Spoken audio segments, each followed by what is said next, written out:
Welcome to సౌగంధికాస్ creations. మీకు గనక నా వీడియో నచ్చినట్లయితే please like and subscribe my channel. ఇప్పుడు ఏంటి వీడియోలోకి వెళ్ళిపోదాం. చిలుక గోరింకల్లా ఉండండి అని మన పెద్దవాళ్ళు దీవిస్తారు. అది ఎందుకో మీకు తెలుసా అండి? నాకు ఈ మధ్య తెలిసింది.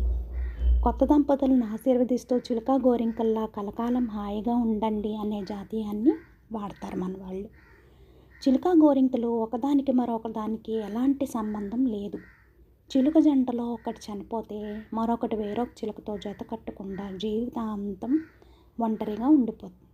గోరింక కూడా అంతే, వేరే గోరింకతో జత కట్టకుండా జీవితాంతం ఒంటరిగానే ఉండిపోతుంది.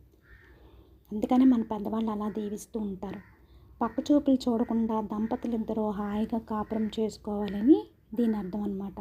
అందుకే మన పెద్దవాళ్ళు దంపతులిద్దరూ కలకాలం చిలుక గోరింకల్లా సుఖ సంతోషాలతో జీవితాన్ని కొనసాగించండి అని దీవిస్తూ ఉంటారు.